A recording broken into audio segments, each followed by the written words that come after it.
dan kemudian juga mengisi dalam beberapa jurnal, yang mana beberapa jurnal tersebut adalah jurnal Paramita, jurnal International Journal of Emerging Technologies in Learning, dan Journal of Critical Reviews, di mana jurnal-jurnal tersebut merupakan jurnal yang terindeks baik di Sinta maupun di Scopus.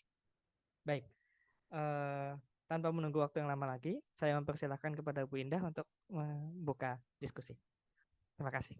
Oke, terima kasih Yogi dan juga terima kasih Sintas sudah mengundang saya begitu untuk berbagi sedikit tentang studi saya, terutama yang masih berkaitan dengan disertasi saya ya tentang buku pelajaran, dan juga terima kasih kepada para peserta yang sudah meluangkan waktunya untuk join bareng kita. Saya mau share screen dulu ya. Ups, yang mana ini tadi? Kenapa kok hilang? Sebentar. Saya cancel.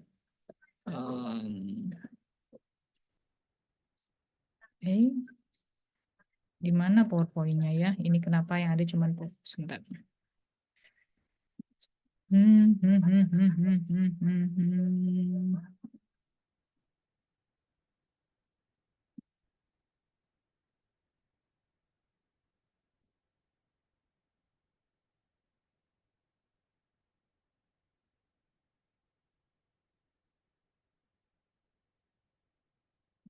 Oke. Udah kelihatan kan ya? Baik, ketika saya mau mengawali ini dengan kenapa sih saya kok ngomongin buku pelajaran sejarah? Kenapa nggak nganalisis hal yang lain begitu ya? Kita coba deh kita ingat kembali ketika kita belajar di sekolah begitu ya. Ketika kita masih sekolah dulu gitu ya, yang namanya buku pelajaran itu kan selalu ada. Ya, atau setidaknya gurunya pakai buku itulah untuk mengajar begitu. Ini juga salah satu pertanyaan yang sering ditanyakan kepada saya, kenapa sih kamu kok nganalisnya buku pelajaran, kenapa kok bukan karya historiografi aja yang lebih luas begitu. Argumen saya adalah bahwa ini saya bukan bermaksud menyinggung para sejarawan ya, tetapi kan karya-karya yang ditulis oleh sejarawan itu mungkin saja audiensnya itu terbatas. Jadi kalau dibandingkan dengan buku pelajaran, ini kan audiensnya udah jelas nih. Siswa itu mau nggak mau dia akan terekspos dengan konten-konten dari buku pelajaran, baik secara langsung atau nggak langsung. Secara langsung misalnya ketika dia disuruh baca buku itu, atau dia punya buku itu lalu dia pelajari sendiri. Secara tidak langsung misalnya adalah melalui gurunya, karena guru biasanya punya lah buku pelajaran. Kenapa begitu? Dalam konteks Indonesia, buku pelajaran sejarah ini masih dijadikan sumber utama dalam pembelajaran gitu ya. Guru mungkin punya SNI, punya IDAS, punya buku kalangan tulisan para sejarawan yang lain, tetapi dia juga pasti melihat buku pelajaran sejarah. Nah, seringkali saya ngelihat ya banyak sejarawan di Indonesia itu nggak terlalu tertarik dengan kajian terhadap buku pelajaran sejarah. Jadi ketika saya menyampaikan bahwa buku pelajaran sejarah ini perlu kita lihat sebagai sebuah karya historiografi yang ditulis khusus untuk kepentingan pendidikan, itu banyak resistensi begitu. Katanya, penulisnya kan bukan yang professionally trained as historians gitu ya, walaupun beberapa ada gitu. Dan itu kan memang tujuannya untuk pendidikan. Jadi kan beda sama karya-karya sejarawan yang biasanya begitu. Tetapi bagi saya apapun itu yang namanya buku pelajaran sejarah itu juga sebagai sebuah produk kultural, dia juga sebuah produk historiografi begitu. Yang memang khusus untuk pendidikan yang agak berbeda. Jadi ini adalah bagi saya ini adalah sebuah genre historiografi tersendiri gitu ya, yang agak berbeda memang. Nah, tadi di awal juga sudah disinggung ya bahwa yang namanya buku pelajaran itu kan seringkali dianggap problematis ya. Bagi sebagian orang yang namanya buku pelajaran itu dianggap suatu hal yang netral, padahal enggak. Ini Jane Onion, ini salah satu pionir dalam riset tentang buku pelajaran sejarah dari tahun 74 gitu ya, sekitar 40 tahun yang lalu itu sudah menyampaikan bahwa mengingat mengingatkan, hey, yang namanya buku pelajaran itu nggak netral, apalagi sejarah, karena buku pelajaran sejarah itu selalu memuat wacana, ideologi, atau kepentingan tertentu. Itu kita sadar atau nggak sadar, itu selalu ada, begitu ya. Mungkin penulisnya nggak sadar, tapi ya memang apa yang ditulis oleh si penulis itu pasti dipengaruhi oleh diskursus, ideologi, atau kepentingan tertentu. Dan dalam konteks Indonesia, dan sebenarnya nggak cuma di Indonesia, tapi untuk Indonesia ini merupakan sarana yang sangat strategis untuk mewariskan nilai yang dianggap penting. Contohnya nasionalisme, begitu ya. Dan di berbagai negara nasionalisme ini tetap menjadi wacana atau ideologi yang paling dominan yang ada dalam buku pelajaran sejarah selain diskursus-diskursus yang lain. Dan dalam riset saya itu akhirnya tidak hanya melihat teks saja. Jadi banyak, memang di Indonesia sekarang juga sudah mulai banyak orang yang melakukan penelitian buku pelajaran sejarah, analisis wacana, begitu ya, seperti yang saya lakukan. Tetapi kebanyakan itu hanya melihat teksnya saja. Padahal yang namanya buku pelajaran itu, apalagi dengan perkembangan teknologi, itu kan ada gambar, ada warna, ada simbol. Jadi itu sangat multimodal. Karena buku teks itu juga multimodal, maka diperlukan analisis multimodal juga ketika kita mau melihat buku pelajaran sejarah. Nah, sebelum jauh ke sana tentang analisis multimodal, saya pengen berbagi ini. Ups. Soal periodisasi.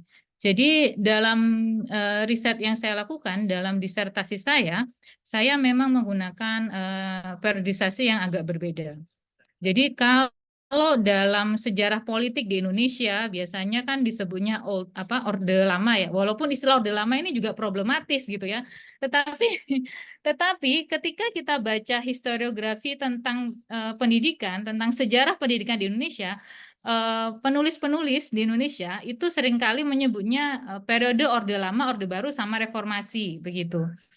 Walaupun saya sendiri nggak terlalu sepakat dengan istilah Orde Lama. Dan ketika dalam proses penelitian saya menemukan bahwa yang namanya sejarah pendidikan itu memang dia dipengaruhi oleh politik, tetapi periodisasinya itu nggak bisa kalau dibikin sama persis dengan periodisasi politik.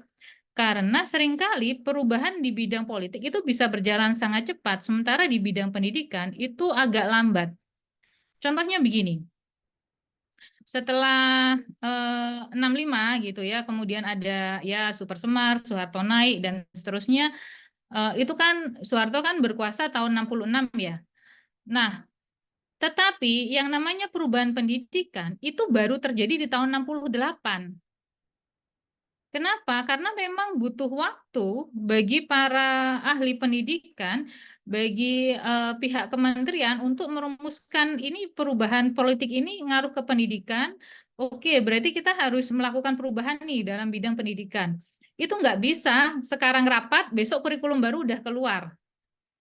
Nggak bisa begitu. Itu prosesnya lama, kajiannya lama, ngundanglah semua kepala sekolah, ahli pendidikan gitu ya. Itu 2 tahun. Malah yang dari Orde Baru ke Reformasi, yang namanya kurikulum baru, itu baru keluar tahun 2004, yang benar-benar mengusung semangat desentralisasi. Tahun 99 memang pernah ada suplemen kurikulum sejarah 99. Tetapi itu tidak merubah semua kurikulum, tidak merubah kurikulum secara keseluruhan. Dia hanya materi-materi tertentu saja yang ada suplemennya. Dan itu pun kurikulumnya masih terpusat. Tetapi yang desentralisasi itu baru terjadi di tahun 2004, yang walaupun kurikulumnya umurnya juga cuma 2 tahun karena kasus G30S gitu ya. Oke, jadi dalam studi saya begitu ya, kemarin saya kemudian bikin periodisasi ini ya, periode survival ketika kita periode revolusi itu, tentu saja pendidikan itu kan nggak efektif di wilayah yang di Indonesia, yang dikuasai oleh Indonesia. Siswa dan guru, siswa dari SMP aja udah ada yang ikut perang gitu kan, gurunya juga ya ikut jadi freedom fighter gitu. Kemudian ada periode formatif, lalu sentralisasi sama desentralisasi. Nah, kira-kira seperti itu akhirnya periodisasi yang saya buat. Nah, disertasi saya kemarin itu fokusnya cuma dari periode formatif sampai desentralisasi, karena memang fokusnya kemarin saya ingin melihat bagaimana sih revolusi itu dituliskan dalam buku-buku pelajaran sejarah. Dan itu mulai ada di buku yang terbit tahun 51 itu sudah mulai menulis tentang periode itu gitu. Tentu saja dalam perkembangannya nanti ada banyak perubahan begitu ya, karena tidak ada narasi yang tunggal gitu. Bahkan dalam satu periode itu narasinya juga bermacam-macam begitu. Nah, dalam kajian saya juga ingin melihat gitu ya, dan juga ingin menyampaikan bahwa buku pelajaran sejarah itu bukan hanya sebuah sumber belajar, tidak, tetapi dia juga perlu dilihat. Ini kalau katanya Michael Apple gitu ya, ada 3 dimensi dari buku pelajaran sejarah. Yang pertama, dia sebagai produk kultural yang dipengaruhi oleh historiografi. Yang kedua, dia adalah produk politik yang jadi ajang kontestasi dan negosiasi politik, terutama politik pendidikan. Dan yang ketiga, ini yang sering luput. Kalau yang pertama sama kedua sudah banyak yang mengkaji. Nah, aspek yang ketiga, aspek komersial ini yang sering luput dari kajian tentang buku pelajaran sejarah. Kenapa begitu? Nah, nanti akan kita lihat. Nah, ketiga hal ini itu dalam konteks Indonesia itu kira-kira kalau digambarkan itu seperti ini ya. Jadi yang namanya historiografi itu berpengaruh terhadap teks atau narasi. Dia juga ngaruh ke berapa banyak gambar yang ada dalam buku pelajaran. Misalnya begini, ketika tahun 75 pemerintah menerbitkan 30 tahun Indonesia Merdeka, itu kan buku itu ada banyak gambar tuh, ada banyak foto, itu kan publikasi sumber primer. Nah, sejak itu kemudian buku-buku pelajaran itu lebih banyak, jadi banyak yang memasukkan gambar dari buku 30 tahun Indonesia Merdeka itu. Sehingga jumlah gambarnya juga jadi semakin banyak begitu. Jadi lebih menarik juga. Nah, historiografi itu juga mempengaruhi kurikulum dan evaluasi buku pelajaran. Jadi ini kalau dalam konteks Indonesia, buku pelajaran sejarah itu kan nggak cuma sejarah aja ya, tapi semua buku pelajaran yang akan digunakan di sekolah itu melalui proses evaluasi. Nah, ada beberapa butir kriteria dalam evaluasi itu. Salah satunya adalah keabsahan atau kesahihan secara keilmuan. Dari mana para reviewer ini mengecek? Itu referensinya tentu saja ke historiografi, gitu ya. Nah, kemudian aspek lain yang juga penting yang mempengaruhi diskursus dalam atau wacana dalam buku pelajaran itu sebenarnya juga ada faktor ekonomi ya, soal paper industry and printing technology. Jadi semakin ke sini tuh desain bukunya semakin bagus. Kita juga bisa membandingkan antara penerbit swasta sama terbitan pemerintah itu mana yang lebih bagus begitu ya. Itu nanti terkait sama market demand and publishers competition. Nah, jangan dikira bahwa di antara publisher yang milik pemerintah itu nggak ada persaingan, enggak, ada juga persaingan. Jadi contohnya begini, di tahun 70-an itu kan Balai Pustaka udah gede. Nah, kemudian dulu kan ada namanya proyek Impres nih untuk pengadaan buku-buku pelajaran. Nah, waktu itu pensiunannya Kemdikbud itu bikin yayasan. Kemudian namanya Yayasan Purnama. Yayasan Purnama ini dikasihlah hak monopoli untuk menerbitkan buku-buku pelajaran. Balai Pustaka nggak terima dong. Kita juga punya pemerintah. Kok lu kasih ke Yayasan Purnama itu ya? Ributnya mereka ya di surat-suratnya, di arsipnya itu sampai sekitar 4 tahun.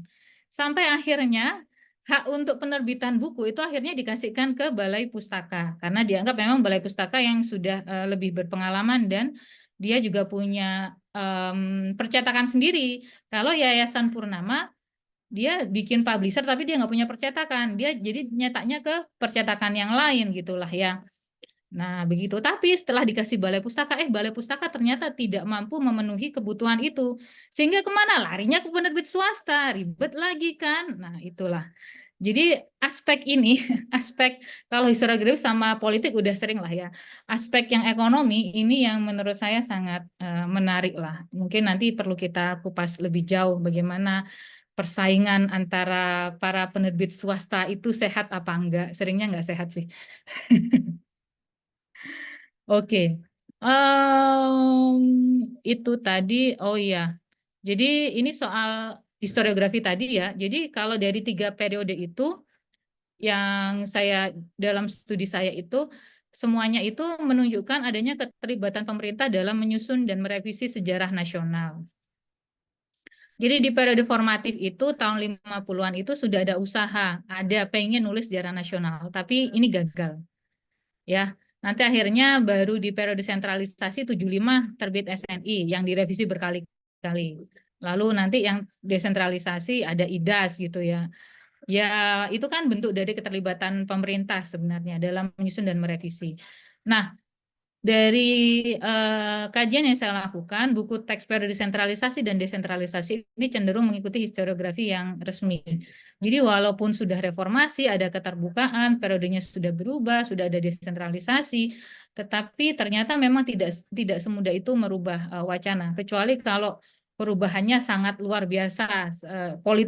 Perubahan politik itu akhirnya ngaruh ke historiografi dan buku pelajaran.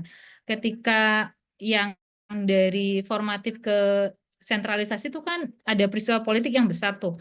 Itu kan perubahannya emang sangat drastis. Jadi memang itu perubahannya juga drastis dari buku pelajaran.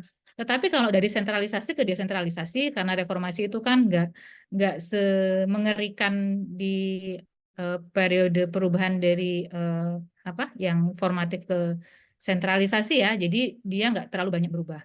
Lalu saya juga mendapati adanya perubahan penulis buku teks sejarah. Jadi di periode formatif, karena memang belum banyak sejarawan profesional, jadi yang penulisnya itu siapa? Tentu saja guru, lalu kaum intelektual ya, tokoh-tokoh nasionalis gitu, dan pegawai pemerintah. Termasuk yang itu kayak misalnya yang pegawai pemerintah di periode formatif yang nulis buku pelajaran, misalnya Amir Hamzah Nasution atau M. Hutauruk. Nah, M. Hutauruk inilah yang jadi pendirinya penerbit Erlangga yang gede sampai sekarang. Dan tentu saja tidak mengherankan jika kemudian dari periode itu kan pemerintah selalu mengeluarkan nih buku yang disarankan gitu ya. Di periode-periode awal itu Erlangga itu selalu masuk dalam buku yang disarankan. Kenapa? Karena pendirinya adalah M. Hutauruk dan dia adalah pegawainya Kemdikbud gitu ya, pegawai yang levelnya tinggi lah ya, eselonnya rada tinggi gitu. Kemudian, nah itu tadi ya aspek bagaimana ruwetnya aspek ekonomi, politik, dan lain sebagainya. Kemudian di periode yang terpusat itu atau centralized itu penulisnya ada guru. Sejarawan profesional mulai terlibat begitu ya. Pegawai pemerintah tidak banyak terlibat, tapi kemudian kita juga melihat sejarawan militer di bawah pusat sejarah ABRI yang kemudian jadi Pussejarah TNI itu juga terlibat dalam penulisan buku pelajaran sejarah. Lalu periode desentralisasi itu guru, pegawai Kemdikbud juga ada yang ikut, sejarawan profesional gitu ya, sejarawan militer nggak lagi ikut campur dalam penulisan buku pelajaran sejarah gitu. Nah, ini ya ini soal policy tadi, awalnya memang belum ada aturan yang jelas, sentralisasi tentu saja namanya juga tersentral, jadi memang sudah ada kriteria, dan di sini ada yang namanya clearing house. Ini dia jadi lembaga sensor. Nah, di periode desentralisasi ini memang ya memang sudah lebih terbuka, tetapi clearing house masih memiliki kekuatan untuk menyensor materi cetak. Kenapa begitu? Ini nantinya bisa kita lihat di kasus pembakaran buku pelajaran sejarah di sekitar tahun 2006-2007. Ya, itu karena memang clearing house menganggap, oh ini buku yang diterbitkan tidak sesuai. Ini kasus yang soal berbagai versi G30S itu. Gitu. Jadi memang rezimnya berubah, periode berubah, tapi ada beberapa hal yang tetap berlanjut. Yang terakhir, ini ya soal tadi sudah saya sampaikan juga. Oh ya, ini buku ya. Tadi saya bilang soal desain buku. Kenapa sih buku terbitan swasta itu desainnya cenderung lebih bagus? karena memang dia harus bersaing dengan penerbit-penerbit lain dan juga bersaing dengan buku terbitan pemerintah yang gratis gitu ya. Jadi ini karena kajian saya dulu kemarin sampai tahun 2017, jadi ini adalah yang sebelah kiri itu adalah contoh buku terbitan Kemdikbud yang editornya adalah Ibu Martina Savitri yang bersama kita. Lalu yang sebelahnya lagi itu adalah buku terbitan swasta. Dari desainnya kan udah kelihatan nih, yang satu boring banget, nah yang satu sangat menarik. Makanya ketika saya sama Martina itu diberi kesempatan untuk nulis buku pelajaran, ini kita rubah. Jadi ini sambil sedikit promosi ya. Jadi kalau mau lihat buku tulisan kami, boleh mampir ke buku.kemdikbud.go.id, cari sejarah kelas 11 dan 12, coba lihat desainnya sudah sangat jauh berbeda dari yang 2013. Kenapa? Karena dalam proses menulis itu saya juga melakukan refleksi terhadap apa yang buku-buku sebelumnya gitu loh. Dan kalau dulu image-nya buku terbitan pemerintah itu kan yang boring, terus hanya satu perspektif gitu ya, tidak menawarkan perspektif yang berbeda, isinya politik melulu. Nah, sekarang saya dan Martina ini berusaha menawarkan sesuatu yang agak berbeda. Bahasanya yang dipakai juga sudah agak berbeda karena kita ngelihat dan juga dari apa yang disampaikan oleh oleh Hilmar Farid di tahun 2022 di salah satu publikasinya dia bilang bahwa diskursus sejarah Indonesia saat ini sangat banyak dipengaruhi oleh media populer seperti Historia sama Tirto ID. Jadi kita kemarin ketika nulis buku pelajaran kita sambil lihat-lihat gimana ya bahasanya. Oh begini gitu ya. Jadi akhirnya buku yang sekarang bahasanya juga udah nggak kaku tapi lebih mengalir gitu. Kalau soal revolusi, nah ini tadi yang sudah sempat disinggung juga. Oh ya ini tadi ya insentif yang masih belum dibahas. Jadi ini sudah jadi praktek yang sangat lumrah, bahkan mungkin dinormalisasi di Indonesia bahwa penerbit itu ngasih insentif kepada pejabat lokal, kepala sekolah, dan guru. Ini dari laporan KPPI itu disebutkan bahwa besaran insentif ini berapa? Itu antara 35 sampai 40%. Jadi misalkan harga bukunya 100.000, maka siswa kan bayarnya 100.000, gurunya dapat 35.000. Nah, insentif ini bisa ada yang berupa uang, tapi ada yang berupa yang lain. RPP, PowerPoint, bahan ajar gitu ya, modul ajar. Kenapa? Karena guru kadang kan terlalu sibuk, nggak punya waktu ya untuk bikin itu semua. Sehingga kemudian ada penerbit yang menawarkan, ini loh buku saya sudah, ini buku saya, pakailah buku saya, ini sudah saya buatkan PowerPoint, jadi nanti kalau ngajar nggak usah bikin PowerPoint, nggak usah bikin RPP, tinggal pakai ini aja gitu. Itu juga praktek yang dilakukan oleh para penerbit untuk apa masuk ke sekolah-sekolah supaya bukunya dibeli. Kenapa? Karena buku itu kan komoditas ekonomi gitu. Dan walaupun sebenarnya nggak boleh penjualan langsung, tetapi pemerintah tidak pernah bisa benar-benar mengontrol sampai ke tingkat sekolah. Em, oh ini nantilah kalau misalnya kita mau bahas lebih jauh soal revolusi. Tapi ini sebagai pengantar saja konteks bagaimana kita perlu melihat tidak hanya apa yang ada di dalam buku pelajaran sejarah, tetapi apa yang ada di balik itu semua, apa saja yang mempengaruhi isi dari buku pelajaran sejarah. Nanti kalau soal revolusi kita bahas berikutnya. Mungkin dari sini dulu, saya mau stop share dulu, kita diskusi dulu aja. Baik, terima kasih atas paparannya Bu Indah. Apakah dari audiens ada yang sudah ada pertanyaan atau mungkin kita perdalam dulu bahasan mengenai buku ini?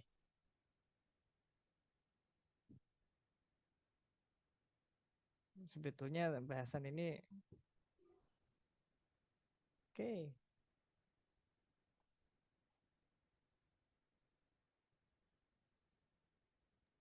Atau jangan-jangan di sini ada orang-orang penerbit ya, mohon maaf.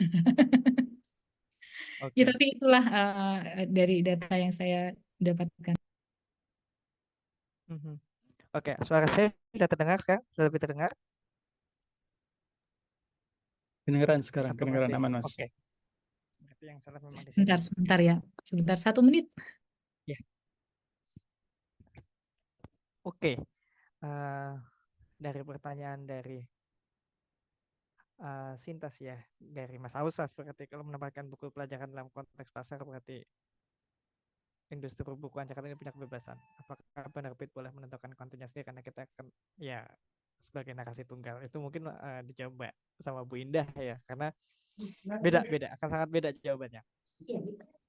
Sebentar.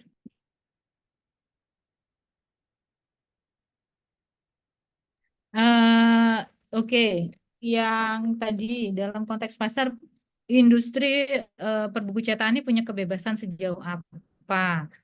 Apa boleh menentukan kontennya sendiri? Jadi begini, ini tergantung dalam periode mana. Tadi kita sudah ngomongin soal periodisasi kan. Kalau memang di periode formatif itu, karena memang belum ada aturan yang jelas begitu ya, sehingga memang industri perbukuan itu punya kebebasan yang luar biasa begitu dalam menentukan kontennya mau apa. Jadi konten buku pelajaran antar satu daerah dengan yang lain bisa berbeda. Contohnya, kalau buku-buku yang diterbitkan katakanlah di Sumatera begitu dengan di Jawa, itu kontennya bisa berbeda. Mungkin Jawa Timur itu misalnya dia katakanlah ketika ngomongin revolusi gitu ya, dia lebih banyak nih ngomongin misalnya tentang pertempuran Surabaya dan seterusnya. Tapi mungkin di buku yang diterbitkan di provinsi lain atau di penerbit yang lain itu dianggap nggak terlalu penting gitu, jadi nggak dibahas secara mendalam. Tapi yang di Surabaya, terbitan Surabaya, wah ini sejarah lokalnya lebih lebih dikencengin gitu. Lalu kalau yang tersentralisasi ini memang ada kebebasan, tetapi ada aturan dan ini enggak, akhirnya tidak terlalu bebas. Artinya apa? Penerbit mesti ikut aturan itu. Dan kalau di periode sentralisasi itu memang pemerintah punya kekuasaan yang besar untuk melarang buku pelajaran. Jadi, kalau dulu di periode sentralisasi, semua buku pelajaran yang akan diterbitkan dan diedarkan itu mesti dinilaikan ke Kemdikbud, ke apa Depdikbud lah dulu namanya ya, atau Departemen Pendidikan, yang sekarang kita sebut sebagai Kemdikbud. Dan dia itu mesti bayar, ada biayanya. Ada peraturan menteri yang mengatur berapa harganya dan untuk ukuran itu dulu mahal gitu ya. Dan apa kriterianya itu dikasih lihat memang. Oh ini harus mengikuti narasi pemerintah, tidak boleh bertentangan dengan Pancasila dan seterusnya gitu ya. Sehingga para penerbit ini itu akhirnya cenderung mengikuti narasi versi pemerintah gitu. Gitu ya. Jadi ada kebebasan tapi ya sangat sedikit. Mungkin ya nambah-nambah sejarah lokal dikit-dikit lah ya. Tetapi kalau kebebasan soal narasinya tetap ikut SNI gitu. Nah, kemudian kalau yang periode yang sudah desentralisasi, secara aturan memang seharusnya itu penerbit menilaikan bukunya ke Kemdikbud. Lalu yang lolos itu yang boleh dipakai, harusnya begitu. Tetapi dalam kenyataannya, dalam pelaksanaannya, itu pemerintah tidak lagi punya kuasa seperti dulu. Jadi buku-buku yang tidak dinilai pun itu bisa tetap beredar. Nah, terus buat apa penerbit swasta kok ikut penilaian? Ini untuk kepentingan marketing, for marketing purposes.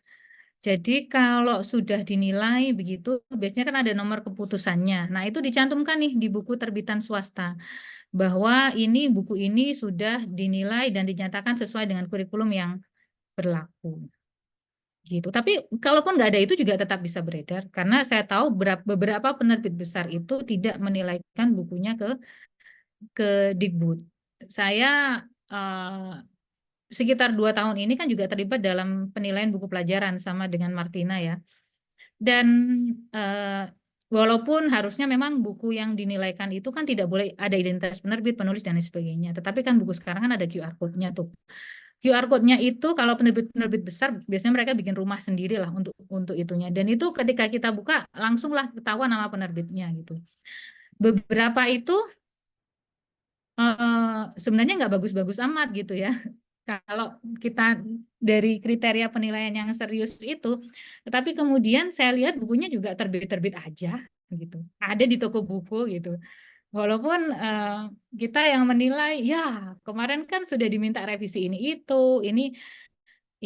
tapi ya masih bisa beredar begitu ya. Jadi kalau sekarang memang sudah lebih terbuka begitu. Bahkan kalau di buku yang pada desentralisasi ini ya, contohnya ini soal revolusi atau perang kemerdekaan. Itu nanti soal istilah itu juga macam-macam. Tapi saya mau membahas soal revolusi sosial. Kalau di buku-buku yang dulu gitu ya, yang dari periode sentralisasi itu nggak ada ngomongin revolusi sosial. Desentralisasi baru ada beberapa yang ngomongin revolusi sosial. Dan ada setidaknya saya nemukan 2 buku dari periode desentralisasi yang ngomongin soal revolusi sosial dengan agak detail. Itu boleh, itu nggak masalah begitu ya. Bukunya beredar-beredar juga, artinya dia kan tidak harus merujuk plek-ketiplek sama narasi resmi, karena kalau merujuk pada narasi resmi tentu saja revolusi sosial yang terjadi di beberapa daerah, misalnya di PD, di Aceh, di revolusi 3 daerah, atau yang di tempat lain, itu kan sisi gelap dari periode 45-49 yang memang tidak banyak dibicarakan dalam narasi resmi. Tetapi itu muncul aja di dalam buku pelajaran sejarah. Dan buku-buku itu setahu saya sampai sekarang tidak pernah ada penarikan gitu ya. Tolong jangan dilaporkan, nanti kalau dilaporkan clearing house narik itu nanti jangan dilaporkan, biarkan. Oke, terima kasih. Mungkin itu ya dari saya. Izin follow up question, Mbak. Boleh, silahkan. Berarti kan kalau seperti itu kan sebenarnya tren yang berlaku juga ya di pembaca sejarah pembaca sejarah di reformasi lah, atau sekarang setelah digital ini kan trennya itu decentralized narasi sejarah. Orang pembaca itu lebih tertarik sama narasi-narasi kecil yang unik, yang parsial gitu. Nah, terus narasi-narasi sejarah alternatif juga punya ruang lebih untuk terungkit gitu. Nah, ini sebenarnya ngaruh juga nggak ke konten buku pelajaran gitu? Misalnya kalau sebelumnya buku pelajaran itu hampir semuanya sama gitu kan, atau kurang lebih sama secara narasi, apakah ke depannya itu si tren narasi-narasi kecil dan parsial ini akan ngaruh juga ke buku cetak, dan konsekuensi untuk murid ini apa kira-kira ke depannya? Itu sih. Oke, thank you. Boleh langsung saya jawab, Mas Yogi? Boleh, oke. Jadi, ini menarik juga ya. Memang trennya itu sekarang kan orang lebih suka dengan yang sejarah-sejarah kecil tadi, sejarah alternatif. Itulah kenapa ketika ini kan buku yang saya tulis bareng Martina sama satu lagi Pak Zain, lalu yang kelas 12 sama Aan Ratmanto itu kita melakukan refleksi gitu ya. Ini yang baik itu yang seperti apa berdasarkan hasil kajian, dan kita juga lihat perkembangan historiografi dan pembaca begitu. Sehingga kemudian kita juga mulai memasukkan narasi-narasi yang biasanya nggak ada lah di buku pelajaran. Tetapi ini juga bukan tanpa tantangan. Dan saya lihat ketika saya nilai buku kemarin, beberapa buku yang dinilaikan dari penerbit swasta itu juga sudah mulai mengarah ke sana. Walaupun yang masih sekedar ganti sampul juga ada gitu ya. Tetapi arah ke sana itu semakin terbuka sekarang. Karena sekarang itu buku pelajaran kan sudah ada QR code ya, ada tautan. Tautan biasanya dibawanya ke tautan YouTube atau ke artikel bisa, artikel yang jurnal ilmiah atau misalnya ke lamannya Historia dan seterusnya gitu ya.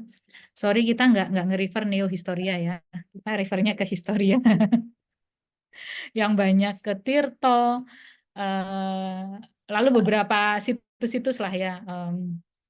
Nah, tapi itu juga bukan tanpa tantangan. Ini akhirnya kita ngomongin beyond 2017, karena riset saya sebenarnya cuma 2017, tapi ini kita dari refleksi dari pengalaman saya dengan Martina yang sebenarnya beberapa juga sudah pernah kita presentasikan di UGM. Jadi emang sekarang arahnya ke situ, tapi tantangannya adalah gini, nulis buku pelajaran itu kan ada batasan halamannya. Ini yang mungkin tidak banyak orang tahu. Buku pelajaran itu idealnya ya, ini dari hasil berbagai penelitian oleh ahli pendidikan gitu ya, itu 200 sampai 300 halaman. Kalau lebih panjang dari itu tentu saja nggak bagus. Nah, bayangkan ya maksimal 300 halaman untuk 1 tahun, nulis banyak hal, sementara konten yang harus di-cover kan banyak sekali, sehingga memang selalu ada proses seleksi. Nah, ada proses seleksi, dan karena ada proses seleksi itulah dia menjadi subjektif, tidak netral. Artinya apa? Bahkan ketika saya nulis buku yang bareng Martina, kita juga ini nih milih-milih nih, oh mana ya yang kita masukkan dan mana yang nggak kita masukkan. Oh ini aspek perempuan kita mulai ditambahkan. Oh kita pengennya juga ada sejarah anak-anak, tapi susah juga nyari sumbernya, sehingga oh ya paling enggak secara visual lah ya ada gambarnya anak-anak gitu. Dalam sejarah. Tantangan berikutnya adalah oh ya, dan kita karena saya sama Martina kan nulis official history nih buat pemerintah, dan kita banyak memasukin konten-konten yang tadinya dianggap alternatif. Jadi yang alternatif udah mulai masuk ke mainstream nih. Dan itu kita juga ada proses review ya. Jadi memang ada 2 orang reviewer, yang satu ahli pendidikan, yang satu memang sejarawan. Ini ada proses negosiasi begitu panjang. Misalnya, oh jangan tokoh yang ini deh, nanti kontroversi gitu ya.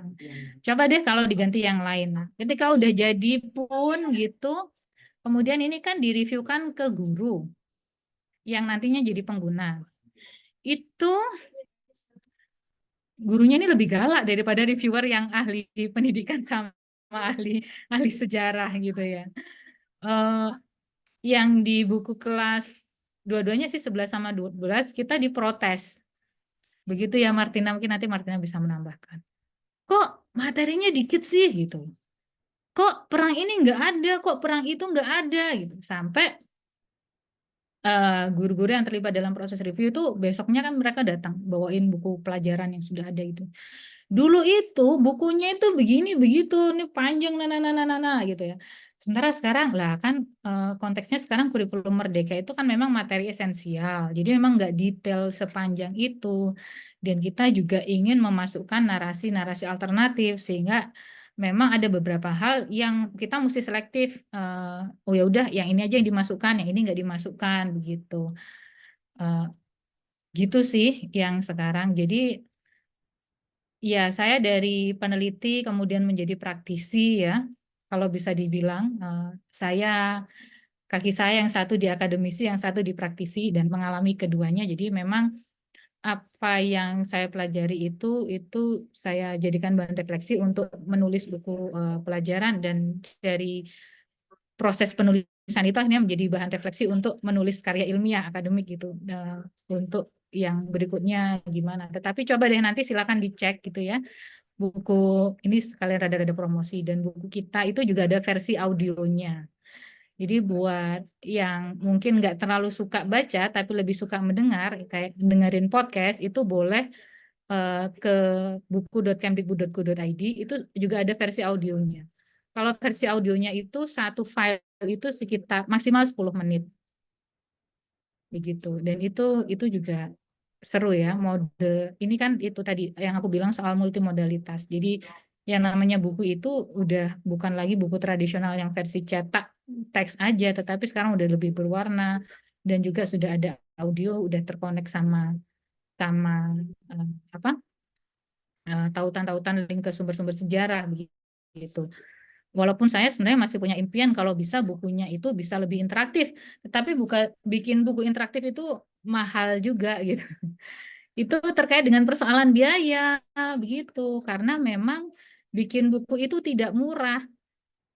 Jadi ketika pemerintah bikin buku itu dia mesti bayarin penulis buku, dia bayarin 2 orang reviewer, dia bayarin nanti yang review buku yang dari guru, lalu dia bayarin ilustrator, editor, desainer buku, belum lagi nanti timnya dia sendiri.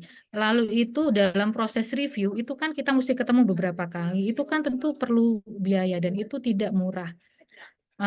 Saya juga membayangkan walaupun kalau di penerbit swasta mungkin prosesnya tidak seribet itu, tetapi biaya itu tetap dikeluarkan oleh penerbit. Mereka ada yang modalnya beli putus dari si penulis begitu ya. Tapi kan dia juga harus mempekerjakan editor, memperkerjakan desainer, terus yang nge-layout buku dan seterusnya. Jadi memang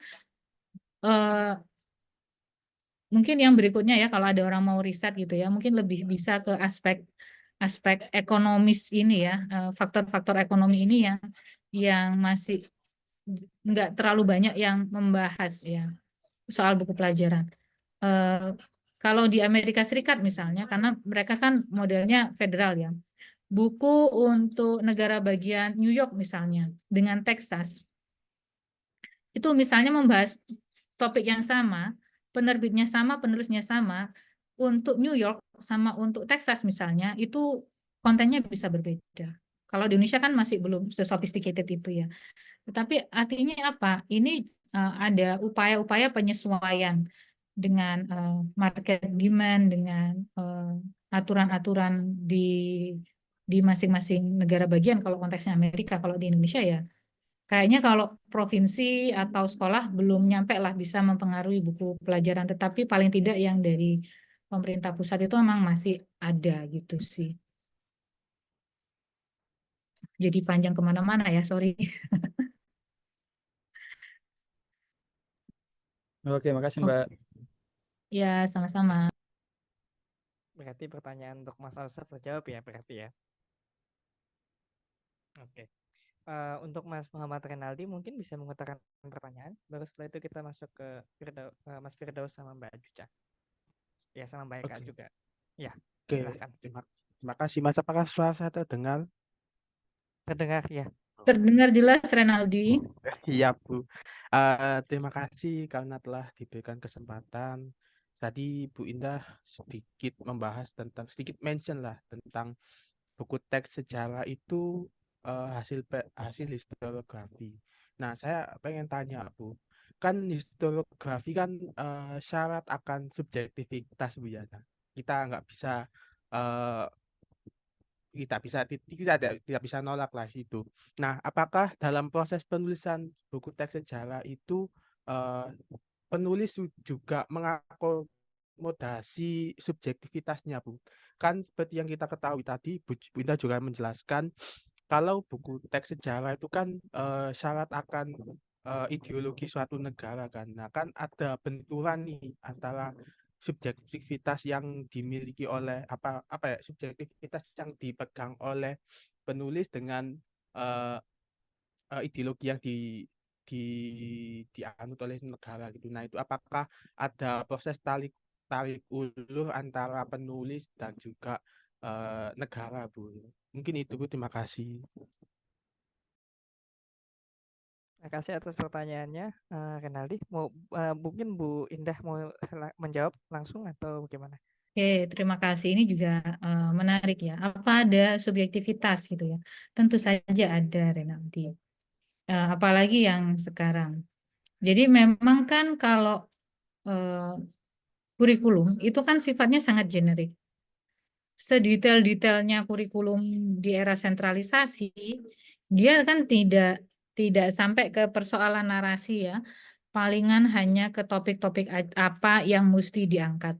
Nah, di periode desentralisasi ini lebih generik lagi, apalagi kalau yang sekarang kurikulum merdeka. Itu sangat general gitu loh kalau soal konten materi. Misalnya ya soal katakanlah proklamasi gitu. Ya udah sangat generik, terserah mau ngomongin apa soal proklamasi kan gitu. Atau periode Hindu-Buddha itu ya terserah mau ngomongin apa, penjajahan Jepang gitu. Itu juga sangat generik ya, sangat umum sehingga di sini memang interpretasi si penulis ini memang sangat mempengaruhi buku pelajaran. Jadi apa subjektivitas ya? Apa yang mau dibahas, apa yang kayaknya nggak perlu untuk dibahas, itu kan hasil dari subjektivitas penulis dalam dia menginterpretasikan buku pelajaran. Dari dia menginterpretasikan kurikulum. Kemudian oh ya udah kita bahas ini aja gitu ya, topik A, B, C. Dari situ kemudian dia akan mencari sumber-sumber sejarah gitu untuk kemudian digunakan sebagai bahan penulisan di buku pelajaran. Yang saya lihat beberapa buku pelajaran di periode-periode sebelumnya ya, dari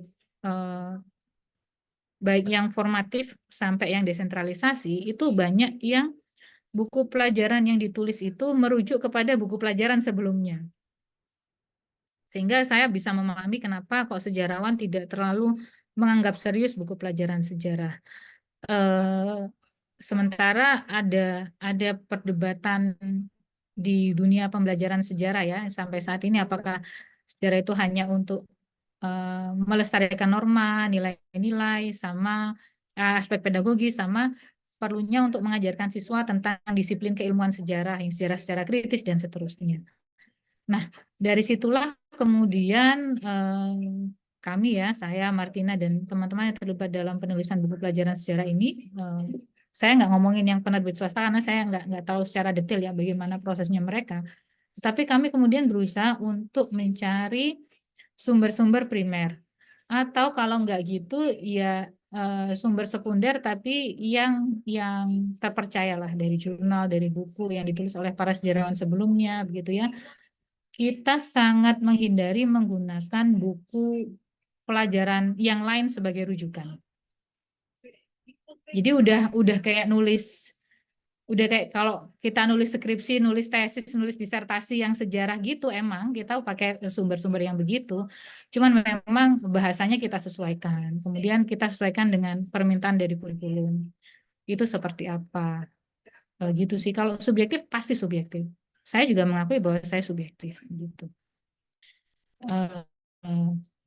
Sehingga ketika ada guru yang protes, kenapa materi ini nggak ada, kenapa kok yang ini malah dimasukkan, materi yang lalu kemana, kok sekarang banyakan ngomongin yang nggak politik sih. Itu itu juga bagian dari subjektivitas si penulis gitu sih. Kenapa sih sekarang kok jadi lebih banyak ngomongin tokoh perempuan gitu. Walaupun kalau kata teman-teman dalam perempuan mungkin kok porsi perempuan masih sedikit gitu ya. Ya memang sih, tapi ya itulah memang ada proses. Makanya saya bilang tadi secara politis itu ada proses negosiasi gitu ya dalam penulisan buku pelajaran, menyeimbangkan antara tuntutan kurikulum, historiografi, perkembangan keilmuan dan lain sebagainya. Dalam istilah akademiknya tuh istilahnya adalah normative balancing gitu. Jadi bagaimana kita berusaha menyeimbangkan gitu ya berbagai tuntutan yang luar biasa kanan kiri itu tadi. Gitu sih mungkin dari saya. Baik, apakah ada follow up question dari Renaldi atau itu sudah cukup? Sudah cukup, terima kasih. Oke. Mungkin pertanyaan selanjutnya, Firdaus Akbar tadi membuka di kolom chat, apakah hendak bertanya atau tidak? Kalau tidak, atau ada pertanyaan?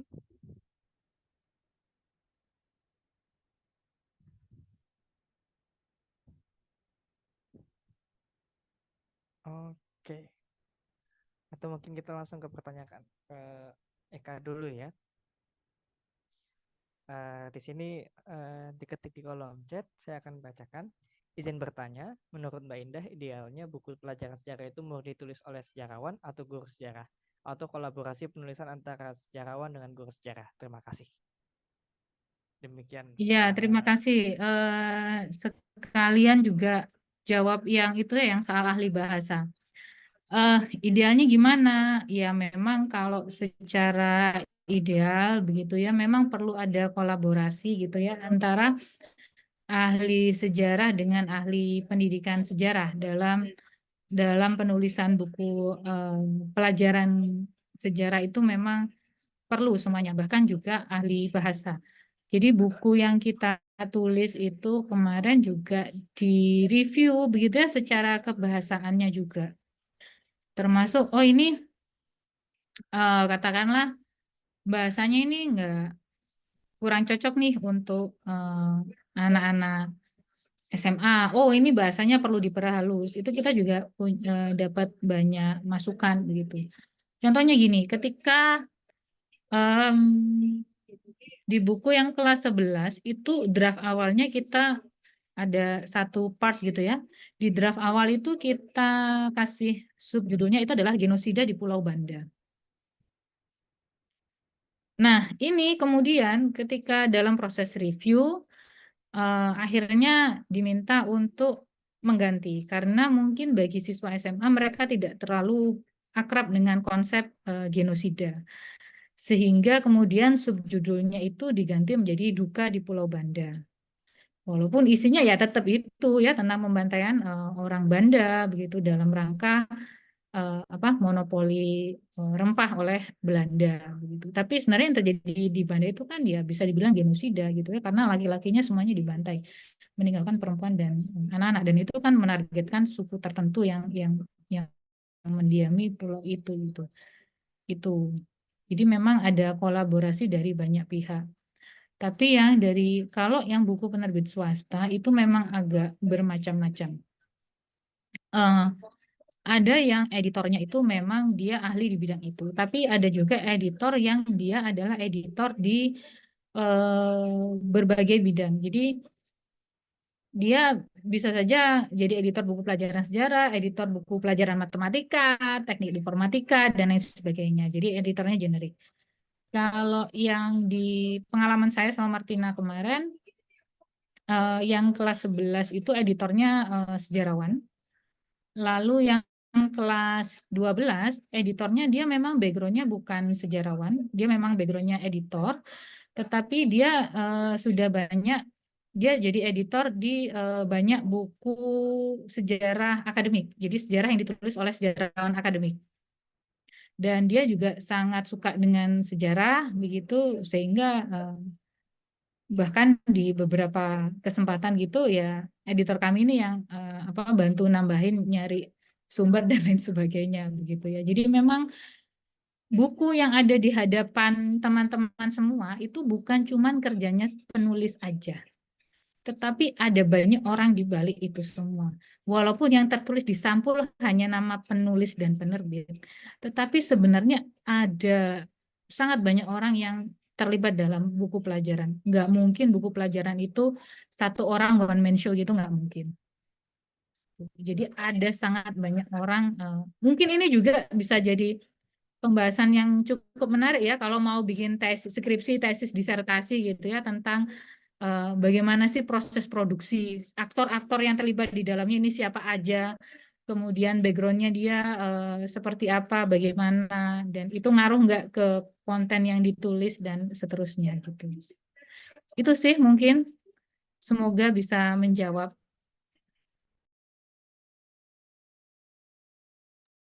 Baik, apakah ada follow up, ada pertanyaan lanjutan dari Eka maupun Cuca?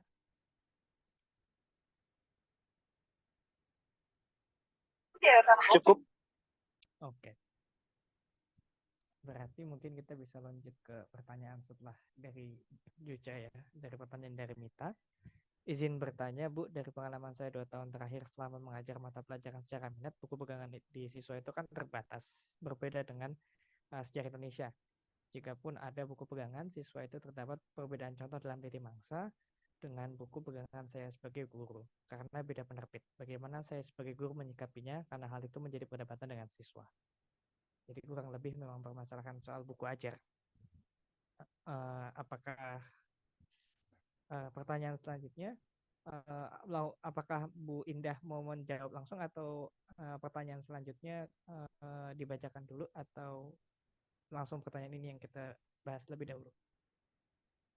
Oke, langsung dua-duanya juga boleh deh sama yang Afifah ini sambil saya baca. Itu kalau Afifah kan kenapa tidak menerbitkan sesuai dengan provinsi gitu ya, supaya lebih sesuai dengan lokal gitu. Oke, baik. Yang pertama dari Mita Setiani ini kan yang dibahas itu adalah sejarah peminatan. Ini saya boleh klarifikasi nggak? Ini untuk kurikulum 2013 kan ya yang dimaksud?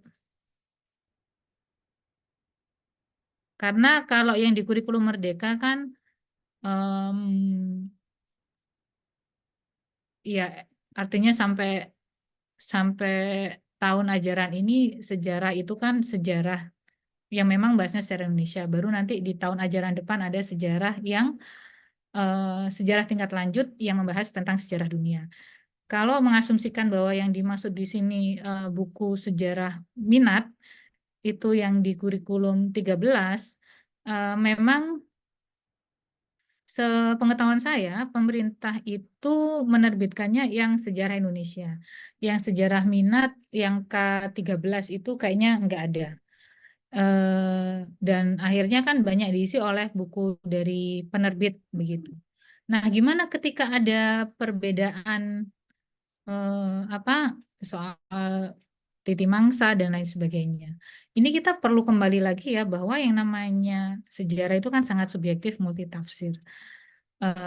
Dan itu adalah hal yang sangat biasa. Jadi mungkin kalau dari saya ya silahkan saja cari sumber pembanding atau kalau perlu telusurilah sumber sejarah primernya itu seperti apa sehingga menjadi lebih jelas begitu. Artinya apa? Buku pelajaran itu bukan kitab suci Bapak Ibu dan teman-teman semua. Dia itu subjektif. Kalau ada beda, ya itu lumrah karena memang interpretasinya juga berbeda-beda. Seperti saya bilang tadi, penulis bisa punya subjektivitas begitu. Dan harapan saya ini yang namanya buku pelajaran sejarah hanya jadi satu dari sekian banyak sumber belajar yang digunakan di sekolah. Ini cuma satu aja, jadi jangan jadikan, dia hanya salah satu aja. Jangan jadikan dia sebagai satu-satunya begitu. Ajaklah siswa untuk menelusuri sumber-sumber sejarah yang lainnya, baik yang primer atau yang sekunder. Apalagi sekarang kan kayaknya tidak sulit ya untuk mencari sumber-sumber primer ya dengan teknologi digital ini begitu. Itu sih tanggapan saya. Nah, kalau yang soal pertanyaannya Alifah, siapa tadi? Alifah ya?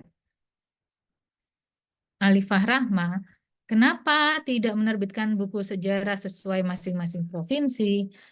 Nah, ini juga terkait anggaran. Kan seperti saya bilang tadi, menerbitkan buku pelajaran itu tidak murah. Jadi memang biayanya sangat besar. Untuk sampai jadi buku pelajaran itu biayanya besar. Ongkosnya besar dan pemerintah itu harus menyediakan untuk semua mata pelajaran. Kalau yang SD itu kan mata pelajarannya sedikit, SMP, SMA mungkin nggak banyak. Yang SMK itu sangat banyak. Jadi walaupun SMK yang sangat khusus gitu ya, yang mungkin peminatnya siswanya Indonesia cuma 100, pemerintah tuh tetap menyediakan, wajib menyediakan. Jadi setidaknya yang apa ya? Yang dari pemerintah pusat itu bikin. Tentu saja akan lebih baik kalau misalnya dari pemerintah daerah, pemerintah provinsi misalnya mau bikin proyek penulisan buku itu juga akan lebih baik. Tapi tentu saja itu biayanya tidak murah dan perlu komitmen besar. Kenapa pemerintah pusat itu bikin? Ya karena memang dia diamanatkan oleh undang-undang untuk menerbitkan buku. Oleh karenanya, kalau saya lihat ini dari riset saya, ketika melihat kriteria penilaian buku, setidaknya di periode desentralisasi, kalau yang dulu pre-desentralisasi nggak ada aspek ini, yaitu bahwa em, ada keterwakilan dari apa ya, ada diversity, ada aspek kebinekaan, ada keterwakilan dari berbagai wilayah, berbagai daerah supaya lebih inklusif juga begitu. Soal GETSI itu juga dimasukkan begitu ya. Jadi memang ada usaha begitu dan perlu dipahami bahwa yang namanya buku pelajaran yang diterbitkan oleh pemerintah itu dia hanya memuat materi-materi yang sifatnya dianggap esensial. Sehingga tidak mungkin semuanya bisa dimasukkan dalam buku terbitan pemerintah. Makanya di beberapa bahasan kita berusaha kayak nyari contoh itu dari wilayah yang ini, wilayah yang itu, begitu ya. Ya mungkin sepertinya tokenistik, tetapi untuk saat ini itulah yang memungkinkan untuk dilakukan. Kalau misalnya Alifah pengen bikin buku khusus untuk daerah itu, tentu saja itu akan lebih baik lagi begitu. Ya itu ya, karena aspek ekonomis tadi loh, nggak murah, butuh duit gitu. Iya, bayar penulisnya aja udah berapa, layouternya berapa, desainernya berapa, ilustratornya berapa, mahal ya. Dan hitungannya desainer buku itu dihitung per halaman loh. Bayaran desainer itu dihitung per halaman, editor per halaman, ilustrator per ilustrasi, penulis per halaman. Tapi ada maksimalnya kalau penulis, maksimal sekian gitu.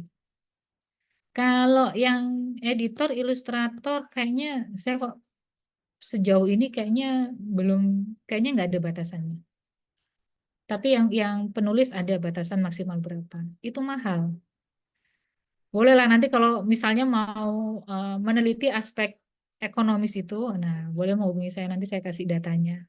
Berapa harga editor, harga layouter, berapa harganya bikin cover buku. Berapa harganya bikin cover bab? Beda antara ilustrasi yang benar-benar katakanlah bikin sendiri gambar kartun sama ngedit foto itu beda gitu.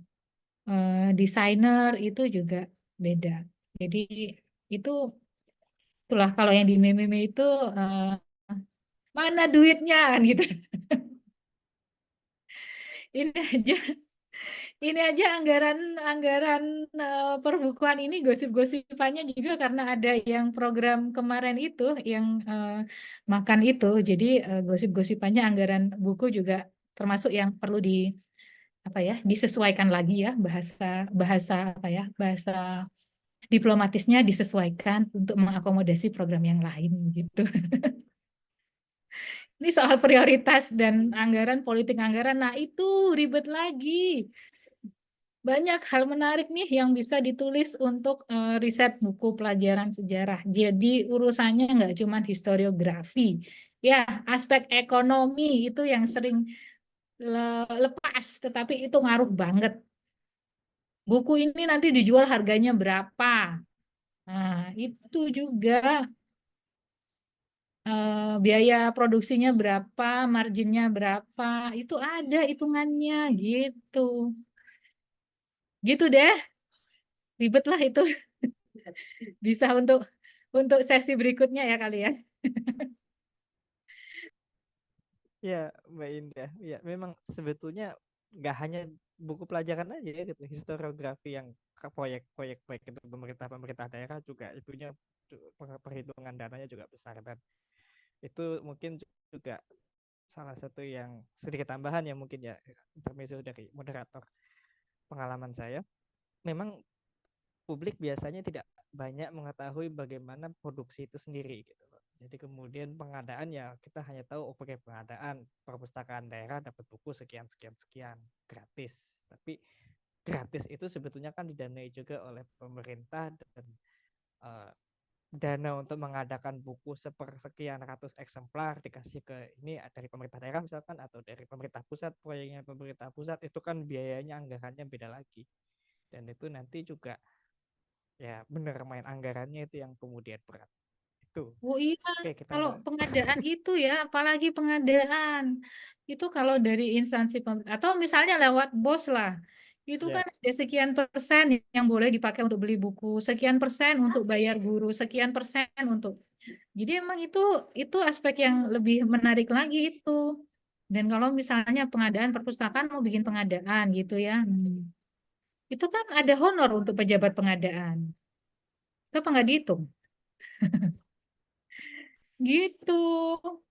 itu yang biasanya nggak banyak ya. Ya sebetulnya Mm-mm. memang itu eh, umum baik itu mungkin pelajarnya sendiri, terus kemudian orang yang tidak di instansi pendidikan atau tidak bersentuhan dengan industri perbukuan ataupun yang tidak terlibat dalam proyek pemerintah kadang-kadang mungkin melihat ini tinggal jadi aja gitu loh.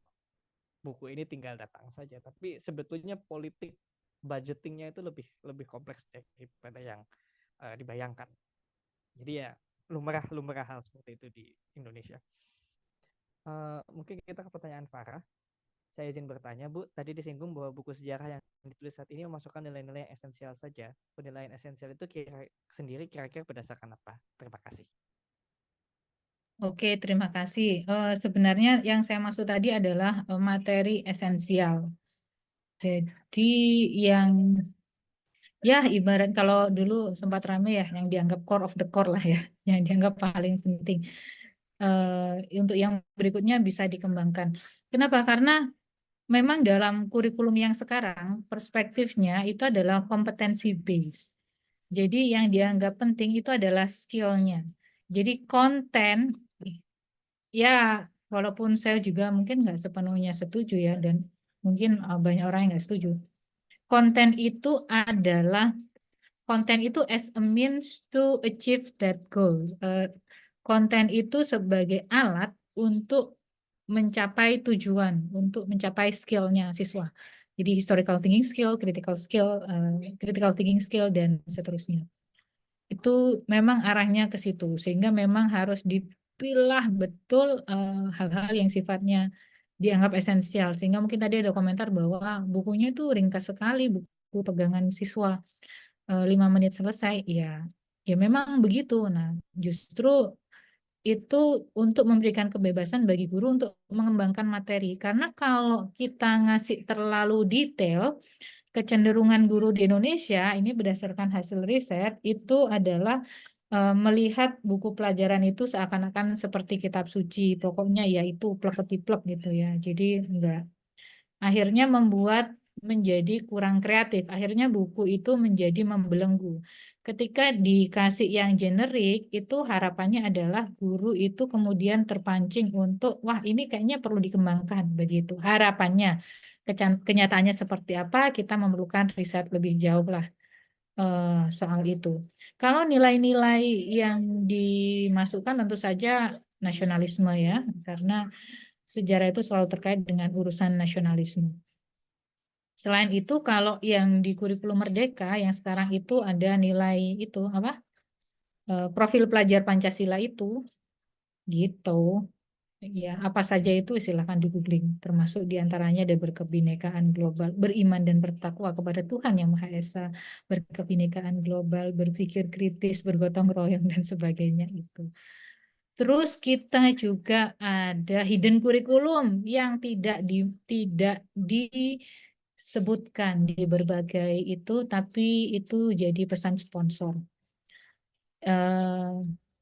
Apa sih ada 4 digital literasi, lalu soal well-being, apalagi ya Martina, saya kok lupa yang 2.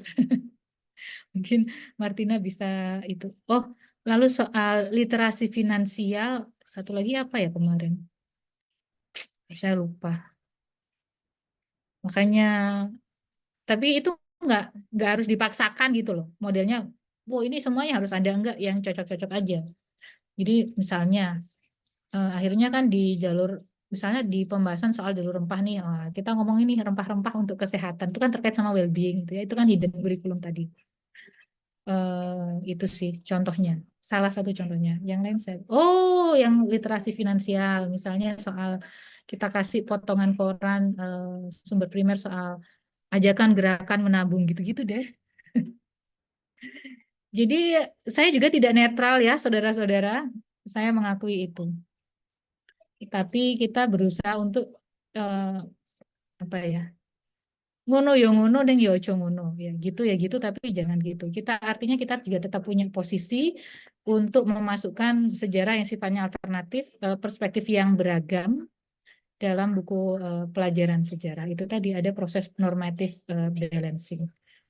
Karena memang ini historiografi untuk kepentingan pendidikan. Ini aja udah beberapa kali kita udah kena semprit diganti kata-katanya. Disesuaikan lagi dong. Ini nanti ini ya gitu deh. Sampai saya dihubungi juga. Ini Mbak, kita ditanyain sama BPIP, ini sumbernya apa ya kemarin ketika nulis soal Pancasila. Saya kirim lah, oh sumbernya ini nih, sumber primer nih, gitu-gitu deh. Ya, politik di balik buku pelajaran sejarah. Baik, mungkin apakah menjawab pertanyaan? Apakah menjawab pertanyaan, Farah? Apakah ada follow up?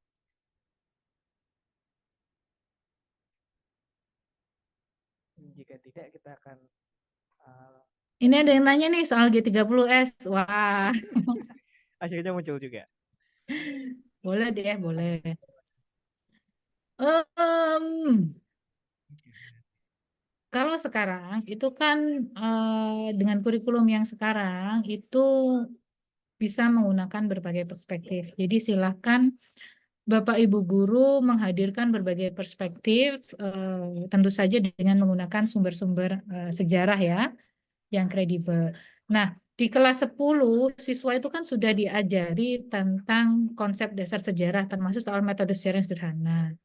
Jadi mungkin justru materi-materi kontroversial ini bisa dijadikan cara untuk melatih keterampilan siswa dalam melakukan penelitian sejarah dalam berpikir kritis. Hadirkan saja berbagai sumber itu. Kemudian kita kritisi. Ini mana nih di antara sumber-sumber ini yang menurut kamu setuju dengan versi yang mana begitu. Dan tidak apa-apa kalau memang siswa punya versi yang berbeda-beda, it's okay gitu. Apakah kasus pembakaran buku sejarah tahun 2006 kemungkinan terjadi lagi? Ya, jawaban diplomatisnya adalah kita tidak pernah tahu apa yang terjadi di masa depan. Tetapi kemungkinan itu tetap ada. Karena clearing house masih ada. Gitu sih. Memang sekarang udah lebih terbuka ya. Tapi ya itu akhirnya kalau dalam disertasinya Kang Taufik Hanafi itu, penulis itu seringkali melipir-melipir gitu ya. Artinya nggak secara terbuka begitu ya, tapi melipir-melipir aja di sekitar situ. Makanya kadang para penulis itu untuk jika ingin mempelajari lebih lanjut tentang topik ini, kamu dapat membaca. Itu adalah strategi melipir-melipir dari para penulis dan penerbit buku pelajaran gitu. Ini guru perlu pendampingan baik. Ini saya juga lagi ngobrol-ngobrol nih sama teman-teman dari Asosiasi Guru Sejarah Indonesia soal kita mau bikin semacam roadshow gitu ya online. Kita bahas itu soal buku siswa, buku pegangan guru, begitu. Ya semacam diseminasi sama menjelaskan apa ya, memberikan inspirasi lah. Karena saya nggak mau buku saya juga dijadikan panutan semacam kitab suci. Enggak, ini cuma sebagai inspirasi aja yang bisa dikembangkan. Kita pengennya mau bikin diskusi semacam itu. Cuman memang eh, ini orang-orangnya masih pada sibuk semua. Semoga kalau pas musim liburan itu kita bisa lebih fokus dan bisa merealisasikan itu. Mungkin ntar sama Sintas atau sama yang lain bolehlah kita bikin bedah buku pelajaran sejarah gitu untuk guru gitu. Kan ini sejarah lintas batas ya. Jadi guru boleh dong ikutan dan difasilitasi kegiatan-kegiatan Sintas gitu ya mungkin berikutnya. Terima kasih. Baik, mungkin itu sudah masuk ke pertanyaan terakhir ya. Apakah ada yang masih hendak bertanya menuju 5 menit menuju akhir? Atau mungkin Sudah cukup, silahkan. Satu pertanyaan terakhir mungkin masih cukup bisa ya.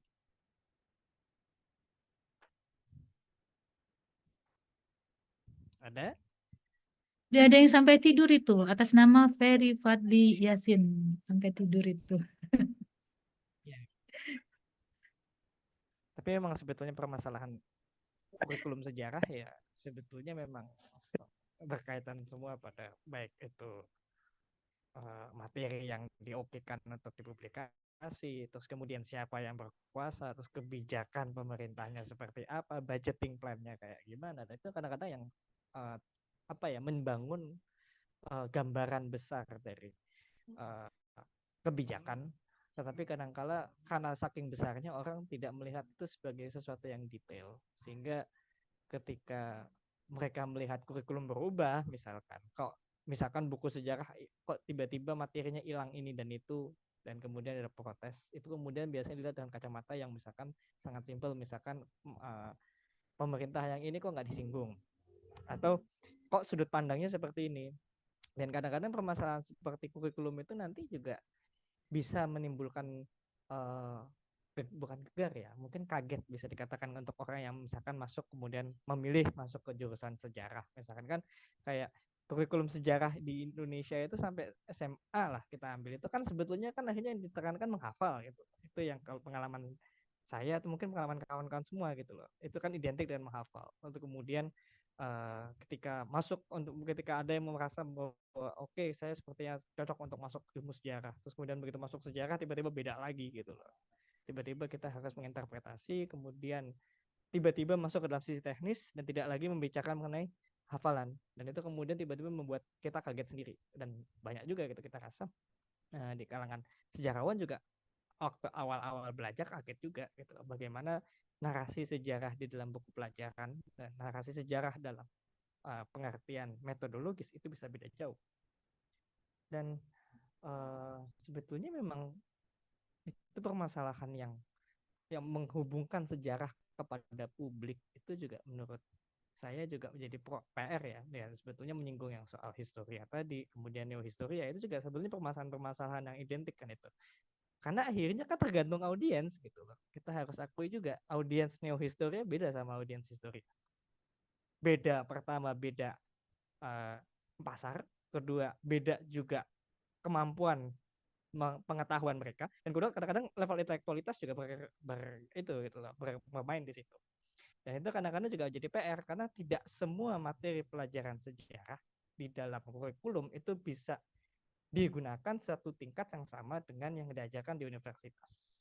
Itu juga kadang-kadang menjadi hal yang kadang-kadang miss juga. Jadi kadang-kadang rasa keterwakilan itu tidak ada misalkan, atau rasa representasi itu nggak ada, karena mungkin ada hal-hal yang harus dinegosiasikan ulang supaya ada yang lain bisa masuk. Itu mungkin karena tidak ada pertanyaan lagi, mungkin kita akan mulai masuk ke sesi akhir di mana kita akan memberikan closing statement.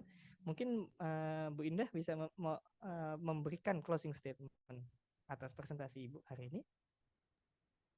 Oke, terima kasih. Closing statement-nya adalah tidak ada narasi tunggal dalam sejarah ya. Itu yang perlu kita ingat. Dan buku pelajaran itu hanya satu dari sekian banyak narasi. Dia hanya satu dari sekian banyak sumber sejarah. Jadi tolong jangan dipercaya begitu saja. Tetaplah kritis terhadap segala bentuk tulisan, mau itu buku pelajaran, artikel kayak sejarawan atau yang lainnya, karena semuanya subjektif. There's no single history. There's no single narratives. Terima kasih. Ya, terima kasih Bu Indah. Mungkin yang kalau misalnya menambahkan dari Bu Indah juga ya, mungkin pendek saja. Belajarlah untuk menerima berbagai narasi yang berbeda. Itu juga sebetulnya satu lanjutan dari Bu Indah juga, karena ketika kita bicara mengenai buku pelajaran sejarah di Indonesia, pasti akan ada beda versi dengan bagaimana sejarah di sisi lain itu seperti apa. Misalkan di buku pelajaran sejarah orang Belanda, mereka nggak akan bicarakan soal kolonialisme sebagai sesuatu yang buruk gitu loh. Di Indonesia akan mengatakan, wah pokoknya kolonialisme itu buruk 100%. Nah, seperti itu. Tetapi ketika orang di Belanda bicara mengenai masa-masa, ya seperti masa-masa revolusi sosial itu kan tidak diangkat dalam sejarah Indonesia. Dan di dalam buku kurikulum tidak ada. Tetapi di Belanda itu menjadi topik yang sangat kuat gitu loh. Permasalahan soal bersiap itu bisa jadi bahan perdebatan panjang. Tapi di Indonesia kita tidak membahas itu. Karena memang tidak diajarkan sebagai sesuatu yang khusus di sana, di sejarah Indonesia. Dan kadang-kadang nanti muncul adalah gegar. Kadang-kadang gegar di situ. Ada kekagetan, kenapa yang ini tiba-tiba ada, kok kita nggak diajarkan. Nah, seperti itu. Nah, kadang-kadang fakta-fakta seperti itulah yang kemudian harus bisa kita terima, kita cerna, dan kita lihat bagaimana sebetulnya dia kaitannya dengan sejarah kita, dan itu membangun memori bersama. Itu yang kemudian kita harus mulai belajar. Itu mungkin yang paling tepat. Baik, mungkin sudah menutup pembicaraan kita hari ini. Saya ingin berterima kasih sekali kepada Bu Indah atas presentasinya hari ini yang sangat baru ya, mungkin bisa kita bilang, karena pembahasan mengenai buku sejarah sebagai sesuatu yang serius itu kadang-kadang jarang gitu, apalagi di kalangan sejarawan. Dan juga kami berterima kasih kepada audiens yang hadir dalam Parti History hari ini. Kami juga berterima kasih kepada Sejarah Lintas Batas. Saya berterima kasih kepada Sejarah Lintas Batas karena diberikan kesempatan untuk menjadi moderator dalam acara ini. Dan saya kembalikan kepada Sejarah Lintas Batas, Mas Aufsal. Terima kasih.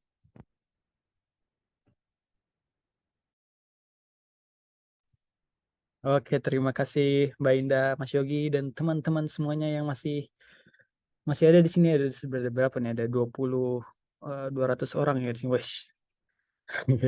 Nah, buat teman-teman yang tadi ketinggalan ya masuknya telat atau mau menonton ulang rekaman dari diskusi ini dan diskusi Party History volume-volume sebelumnya, bisa langsung ke YouTube Sejarah Lintas Batas ya, atau kalau mau kepo-kepo atau mencari tahu tentang sejarah lintas batas lebih dalam, bisa cek website atau di Instagram di Sejarah Lintas Batas ya teman-teman. Oke, sampai jumpa lagi di Party History edisi berikutnya di bulan depan ya. Sama mungkin di 2 minggu lagi kita akan ada Sintas Talk ya. Sintas Talk membahas buku, belum tahu bukunya, nanti kita omongin. Oke, terima kasih teman-teman semuanya. Sampai jumpa kembali. Assalamualaikum warahmatullahi wabarakatuh. Waalaikumsalam.